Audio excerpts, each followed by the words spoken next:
Ladies and gentlemen, again this evening, the Daily Classic has the pleasure of presenting to you the world's most eminent criminologist and crime commentator, the Shadow. Okay, you're on the air.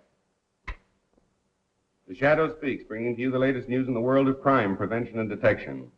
This afternoon, a crime was committed which brought only tragedy to the perpetrators. 3 young desperados held up a bank and escaped in their car. The police quickly picked up their trail. There was a running gunfight between bandits and police, which finally resulted in the 3 misguided young men plunging to their death.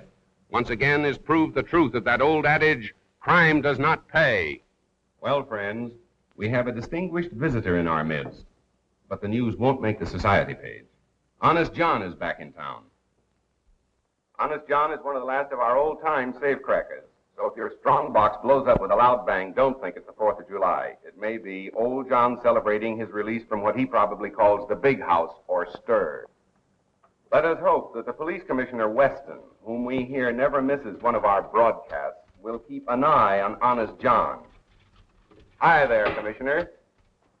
Memorandum to Detective Bureau. Check on Honest John. Yes, Commissioner. Ladies, here's a little incident which proves that silence is really golden. Last night, bandits entered George Ward's furniture store. Mrs. Ward was alone in the place. The good lady was so frightened she couldn't talk. At least, that's what the bandits... It's too bad something don't scare him so bad that he can't talk. There ought to be a law against guys like him shooting their mouth off within the city limits. But still, Mrs. Ward refused to say a word. At the point of a gun, they took from the cash register a $1 bill and 1 thin dime. The moment they'd gone, Mrs. Ward calmly removed a $100 bill from her mouth. Witnesses took the license number of the car, 3Y-41-37. I'll repeat that, 3Y-41-37. Did you make a note of that? Yes, sir, I did. Last night, young Michael Nolan took his pretty fiancée, Dorothy Walsh, for a drive along the scenic highway overlooking the city. With a bright lover's moon overhead, they stopped to enjoy the view and to romance. Today, police discovered their bodies in Nolan's car and are holding a transient named Miller for the murder. Well, you can't go in now, miss. The Shadow's on the air. Oh, but I'm Phoebe Lane. Sorry you couldn't get in there if you was Calamity Jane. But I'm working for the Shadow. Well, I'm the Shadow. Well, then just fade away, will you, please, lady? But I've got important news that must go on the air right away. I've got it all written down here. Look it.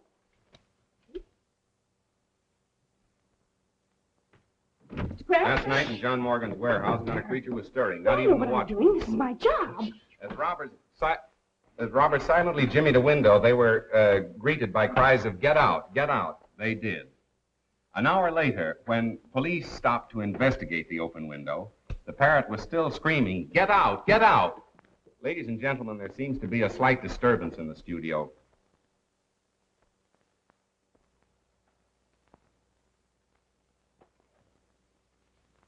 Ladies and gentlemen, a news flash has just been handed to me. I can't guarantee its authenticity, but here it is. A big theater robbery is planned to take place downtown in half an hour. In fact, 9 o'clock. Read the Daily Classic for particulars. And now, the Shadow bids you good night until tomorrow. You didn't give the name of the theater. The police won't know where to go. No, and neither will 10,000 other thrill-hunting sightseers. But hadn't you better phone the police? I don't think you have to worry about that. Good night. Good night. Hello. Oh, hello, Commissioner.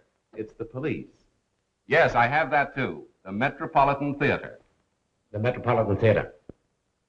See here, Cranston, if this turns out to be a phony tip, I have a good mind to sue you if I can find the proper grounds. Why not breach a promise, Commissioner? Listen. Radio broadcasting. Hook me up for an emergency order to all cars. General Order 6-2. All radio cars concentrate in Sector 8. General Order 6-2. All radio cars concentrate in Sector 8. Well, that's us again. Guess you'll have to get along without us, Frank. Well, I guess I can hold this down alone. Go on. Oh, by the way, Miss Lane, where did you get this tip? From a man. From a man? Well, who was it? Don't you know his name? No, but he had an honest face. Would you mind giving me some little hint about how you met this honest face? Well, there was an automobile accident. And suddenly I remembered I was a reporter for you. So I stopped and asked the people their names and addresses and things. And one man said, I can't give you my name and address, but I can give you a big story. And he did. That's what I'm afraid of. He said the Metropolitan Theater will be robbed tonight at 9 o'clock. Daylight saving or standard time? Goodness, I forgot to ask him that. And you had me put that choice morsel on the air. He was so sincere, and he had such an honest face.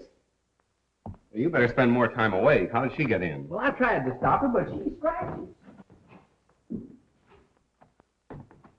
Well, sir, did you hear that pipe dream I just had on the air? Yeah, where did you get it? A man told her. Told who? Phoebe Lane, the girl you wished on me, the honor student of college journalism. Say, will you get her out of my hair and put her back on the household page where she belongs? Not a chance, Cranston. She says she's all fed up with recipes and household hints. She wants to be a real reporter. Oh, I see. Romance and adventure stuff, huh? Well, Mr. Heath, is she running this newspaper, or are you, sir? Cranston, as long as she happens to be the owner's niece, I'm afraid she can pick any seat she wants for a ride. Oh, it's one of those, is it? Well, there's no law against our making the joyride a little, shall we say, bumpy for her, is there? Not that I know of. Thank you, sir.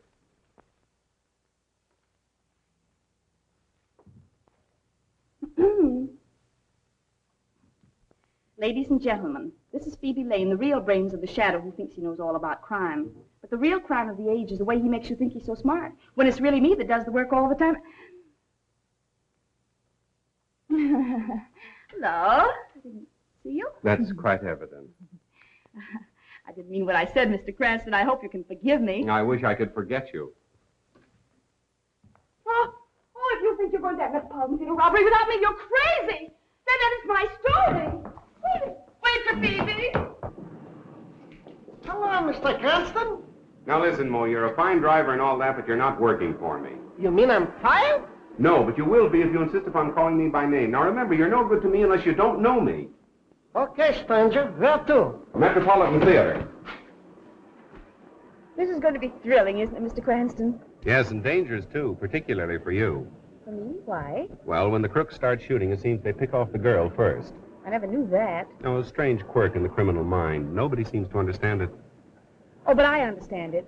It's because they realize that the girl is really the smart one. They have to get her first. Miss Lane, why didn't you stick to the baby and biscuit end of the newspaper business instead of hurling yourself into the jaws of death?